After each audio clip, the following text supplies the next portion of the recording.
What's he building in there? What's he building in there? We have a right to know.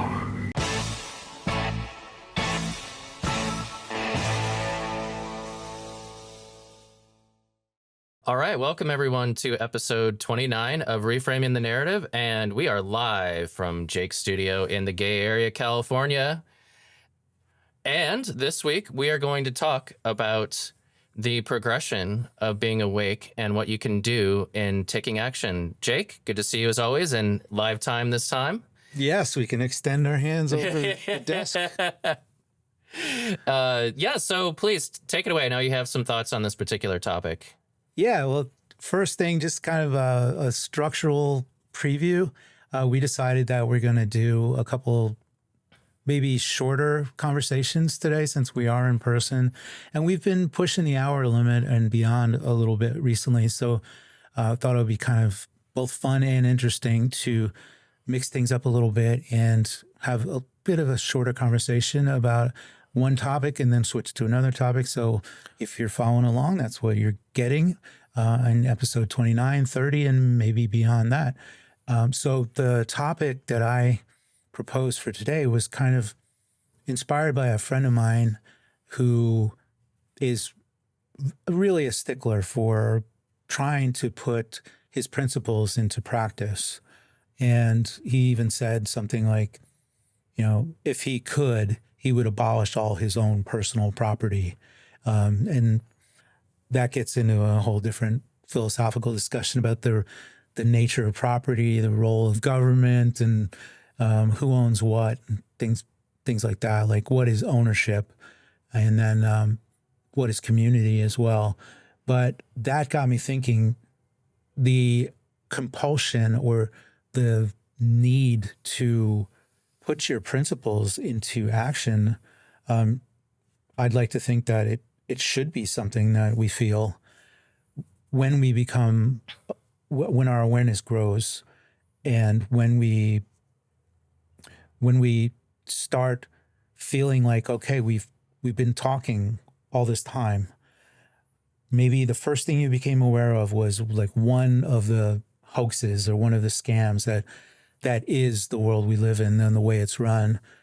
And then you start saying, okay, that's one thing. You go to the next one. Okay, the moon landing, that's not real. Serial killers, those are connected to intelligence agencies, that kind of thing. You go on and on and on, and it's like, okay, now I need a new conspiracy, right? Because we go from one to the next. Well, at what point do you start changing your own behavior? At what point does knowing this information or having this knowledge or what grows into an awareness actually translate into action? So that's the focus of my question and my concern. So I want to throw it back to you, not virtually this time. So you, PJ, what are some of the first things that we can do when we start becoming aware of certain things that maybe we're not on board with? Yeah, well, I mean, that's a really good point that you're making there. And I can think about when I was reawakened in 2020, and there was this big push, one, to get people to muffle their faces for no good reason. And then eventually that turned into you have to roll up your sleeve to fit into normal society. And those were very easy and clear-cut decisions for me to make, knowing the tyranny that was behind that and that was implied by participation. And, I personally made it a point to walk into stores or walk into wherever without a face diaper on, and, whatever would happen after that. But I wanted to be one of the brave ones who said, I'm not going to participate and go along with this scheme.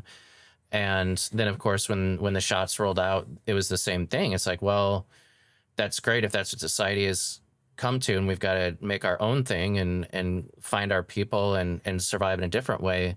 But I was a hard no on letting any of that into my body, whatever that was.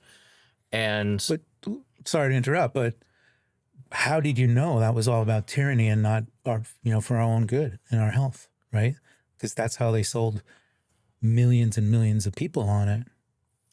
It's a good question. I would say that for me, I had done the research and looked into virology and looked into the fraud of germ theory, but not everyone had that time or interest in looking into those details to understand that there really was no there for germ theory. But I think for a lot of people, it was just obvious how hard they were pushing and how there was this united front, and you can just kind of smell gaslighting when it's happening. And that enough should have been ample for people to say, if they're pushing this hard, what's the real motive here? And it's certainly not for public safety or health. So many people are raised on this idea that government's your best friend and that it's got your best interest. But it doesn't take much digging to figure out that that's certainly not the case. And there's always some sort of motive or agenda behind anything that you're seeing government sponsoring or pushing. So I think even for people who didn't go down all the rabbit holes, it was pretty clear that there was something being pushed, and it was enough that you could say, I don't know what this is all about, but I want no part of it. Yeah, I had a similar feeling about that and just wanted to put my foot down when it came to wearing face diapers. I got chased through the aisles of stores. Sir, you're not wearing a mask. I know. And then at first I didn't want to get kicked out of the store, but then I was finally got vocal about it, saying, kind of feels good to tell people, wow, it's not your business what I'm doing with my health. You're not a health authority. And in fact, we could go further and say the government and all those agencies are not health authorities either. But just let me shop. And if you won't let me shop and you're harassing me, then I have the power of my almighty Federal Reserve notes and I'm going to move on and go somewhere else. So I started just telling them exactly that. I said, okay, you obviously don't want my business. I'm going somewhere else with it. And they'd be like, very well, get out of here. But it goes even beyond the obvious tyranny of 2020. It's once you have that awareness, it's okay, now am I going to let people I know get injected with routine shots or my animals? And is there a different way to go around that in the veterinary system? Or even what I'm feeding my animals, do I necessarily have to feed them processed food? Is there a better way there? And that's where every single decision becomes, is this a hill you die on, or is it one that you resist in some way? That's a personal decision, and you can't fight 1,000 wars on 1,000 fronts, but you have to really decide what's important to you. What are the non-negotiables in terms of how you're participating in this beast system that we're surrounded by? And there's so many facets of deceptions and harms around every corner. So where are you going to stand your ground?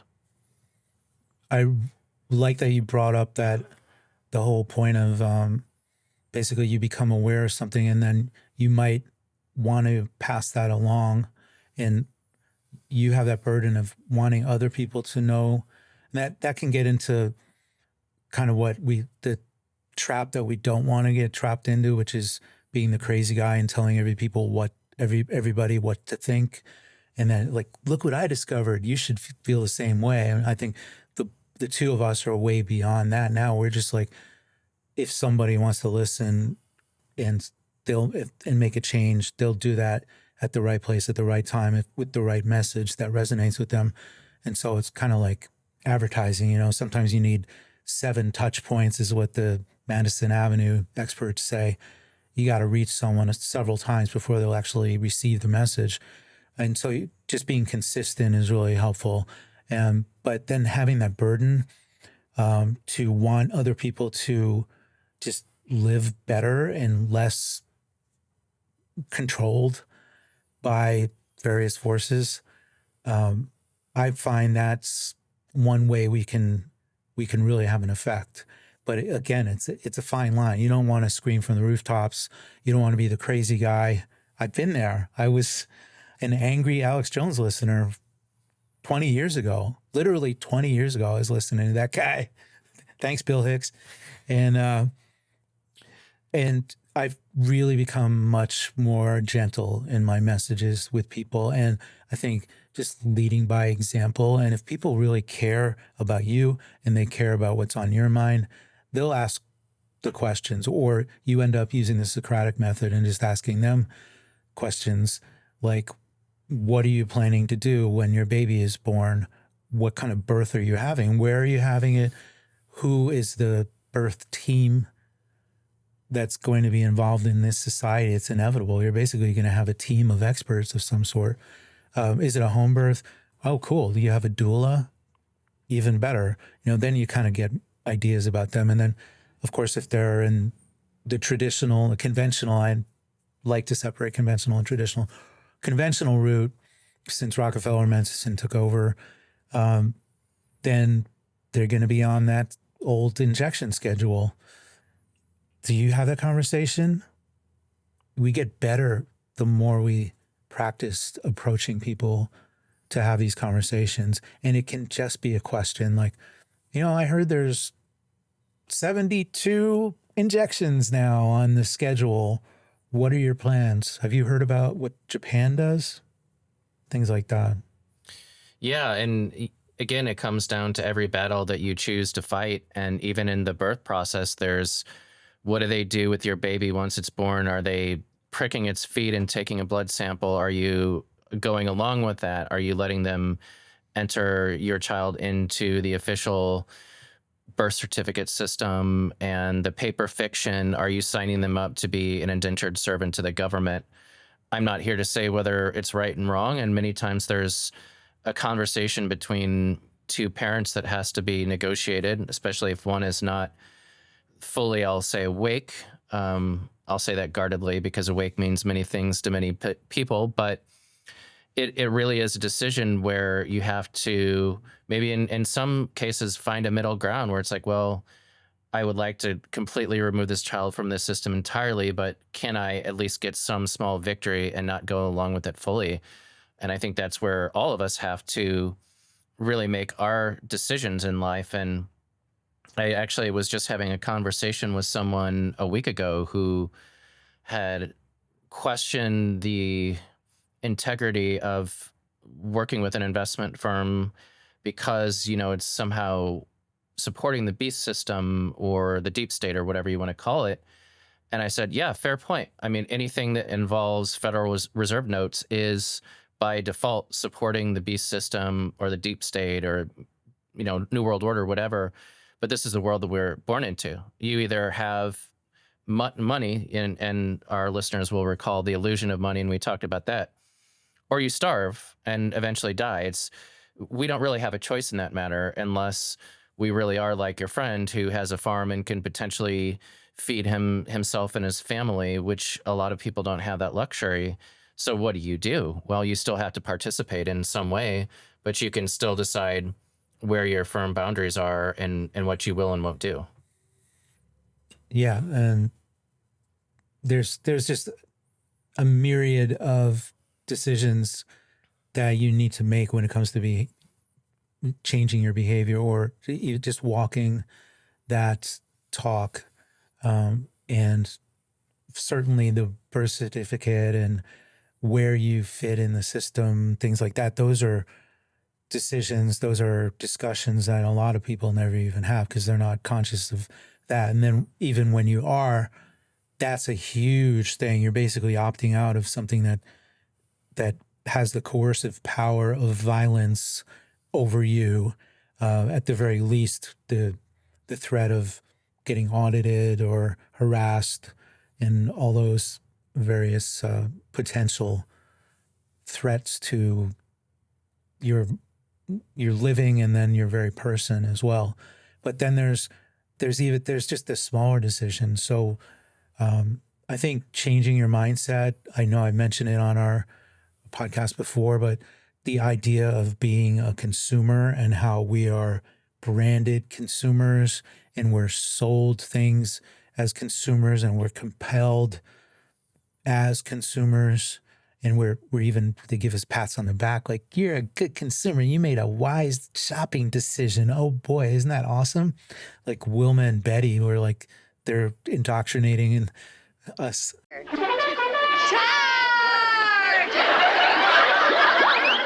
they've been pushing this consumerism on us. So coming to that decision, even just that realization that I'd prefer to be a creator as opposed to a consumer. How does that play out in your life? And maybe one of them is, instead of being passive and sitting and consuming media, is just actively doing something creative. It could be watercolors, could be writing poetry. It could even be contributing to a Telegram group or something like that in my book. Of course, could be growing food. It could be raising pets. It could be handicrafts and things like that. You sell at a farmer's market or a swap meet or Etsy or something like that. But it could take all different forms, and there's so many different levels. But I think the burden is on us. We've done enough talking. You get to a point where you're like, what am I actually doing? Otherwise, I'm a effing hypocrite. And so that's kind of where I am right now. It's just like thinking myself a little differently. Do I fall into this consumer trap? Do I fall into the fear trap? And am I doing things because of coercion and because of fear? No, I want to be proactive. Of course I am in some respects, but when I stop myself and ask that question, I recalibrate, and I want to be more proactive. I want to be more about what I want to do and what I want my life to mean than being reactive to this fear and this coercion out there.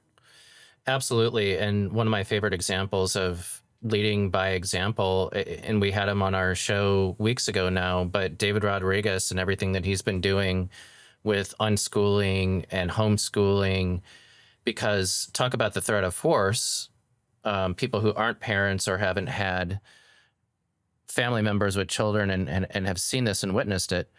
If you don't physically put your child in a government indoctrination camp, they have the ability to come and take your child away from you. And so you have to be very strict about, if I'm going to unschool my child, working within the parameters that they don't by force come take your child away from you. But, hats off to David, hats off to John Gatto, who really was an inspiration to David.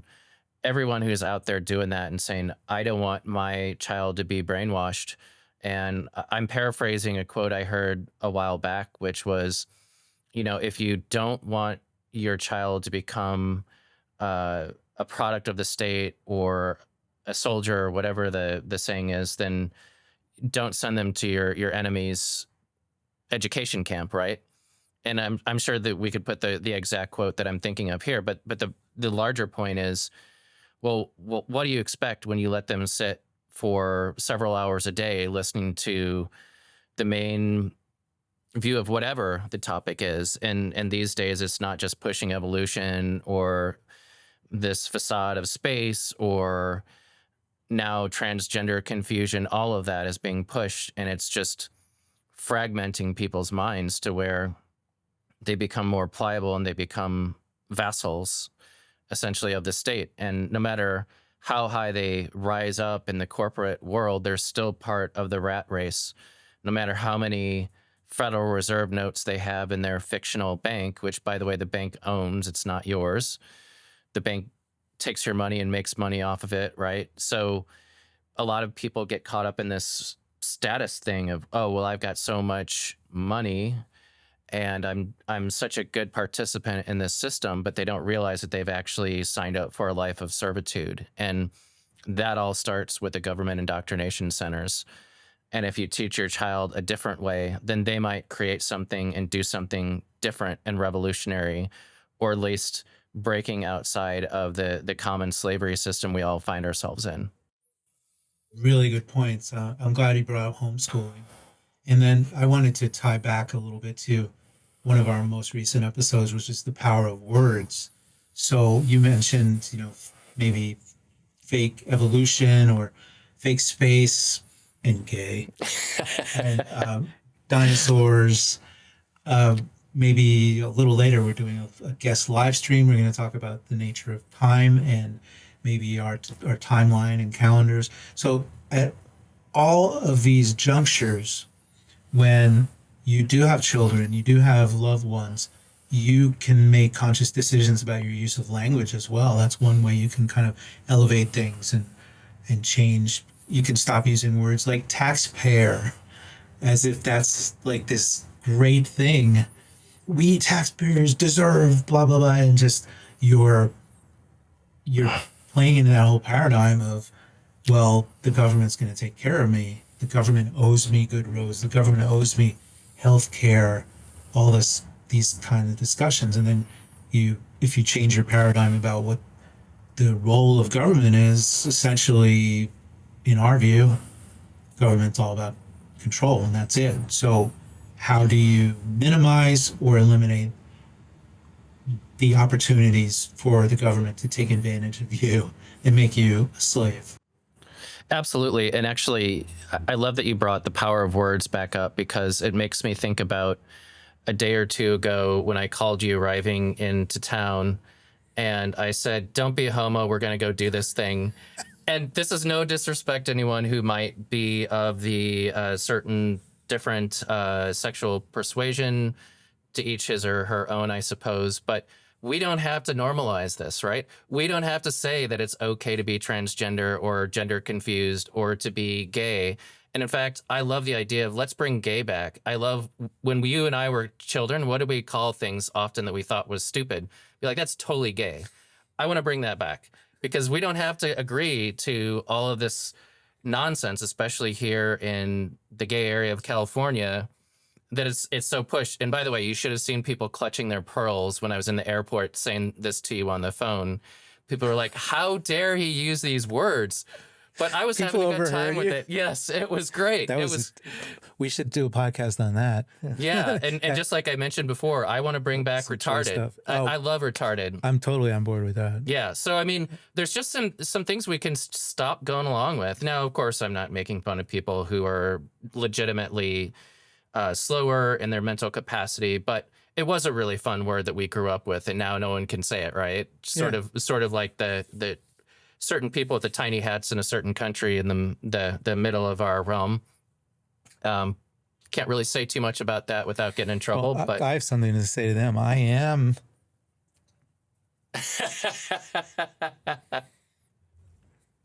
Come have a piece of me. Yeah, I mean, I'm not out to get anybody. I'm not out for revenge on anybody, but I have fun with my T-shirts at the very least. Yeah, so I think that's kind of a decent wrapping up point. Like, we bring back our linguistic freedom. Period. Just there shouldn't be words that we can't say at all, and we should understand the power of all those words and how there is no offense meant, and just use them joyfully. And let's never forget, the most powerful word is no. Yeah, maybe that'll be our next episode. All right, so we're going to wrap this mini, for us, 20 minutes of reframing the narrative, and we'll see you on the next one. Take care. You just have to flood a country's public square with enough raw sewage. You just have to raise enough questions, spread enough dirt, plant enough conspiracy theorizing that citizens no longer know what to believe.